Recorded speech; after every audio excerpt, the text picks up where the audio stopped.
ആത്മോപദേശ ശതകത്തിലേക്ക് സ്വാഗതം.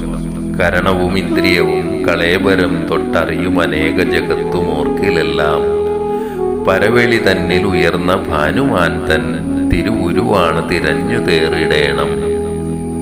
നമുക്ക് അന്ധകരണങ്ങളുണ്ട്. മനസ്സ്, ബുദ്ധി, ചിത്തം, അഹങ്കാരം എന്നിവയാണവ.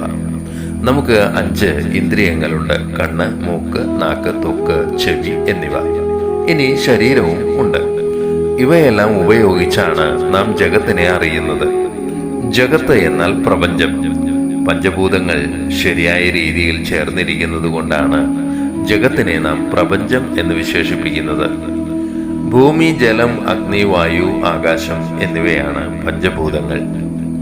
പഞ്ചഭൂതങ്ങളാൽ നിർമ്മിതമായ ഓരോന്നിനെയും നാം തൊട്ടറിയുന്നത് നമ്മുടെ അന്ധകരണങ്ങളും പഞ്ചേന്ദ്രിയങ്ങളും ഈ ശരീരവും കൊണ്ടാണ്.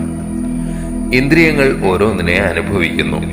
കാഴ്ച, ഗന്ധം, രസം, സ്പർശം, കേൾവി എന്നിവയിലൂടെയാണ് ഇന്ദ്രിയങ്ങൾ അനുഭവങ്ങൾ നേടുന്നത്.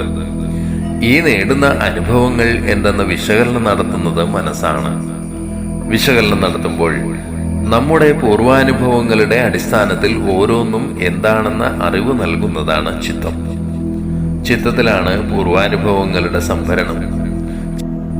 ചിത്തത്തിന് പക്ഷേ സ്മൃതിയുണ്ട്, വിസ്മൃതിയുണ്ട്.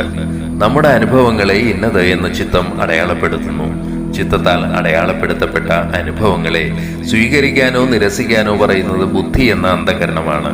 ബുദ്ധിയുടെ നിർദ്ദേശപ്രകാരം ചിലത് നാം അംഗീകരിക്കുന്നു, ചിലത് നിരാകരിക്കുന്നു. ശരി തെറ്റുകളുടെ നിശ്ചയം ബുദ്ധി നടത്തുന്നു. ബുദ്ധിക്ക് നിശ്ചയാത്മിക എന്ന പേര് കൂടിയുണ്ട്. ബുദ്ധി നിശ്ചയിച്ചു തന്നതിനെ പലപ്പോഴും നാം സ്വീകരിക്കാറില്ല. തെറ്റായാലും ശരിയായാലും എനിക്ക് പ്രിയമായതിനെ ഞാൻ സ്വീകരിക്കും, എനിക്ക് അപ്രിയമായതിനെ നിരസിക്കുകയും ചെയ്യും.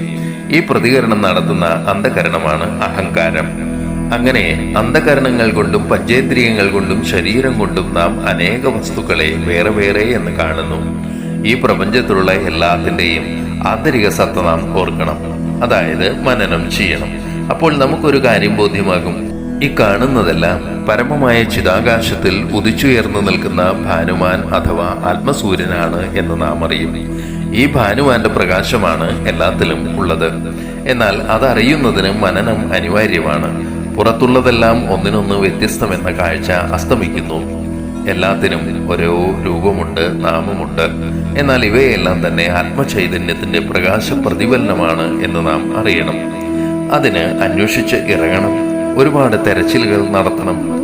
ആ തെരച്ചിലിനൊടുവിൽ നാം സത്യത്തിലേക്ക് എത്തും.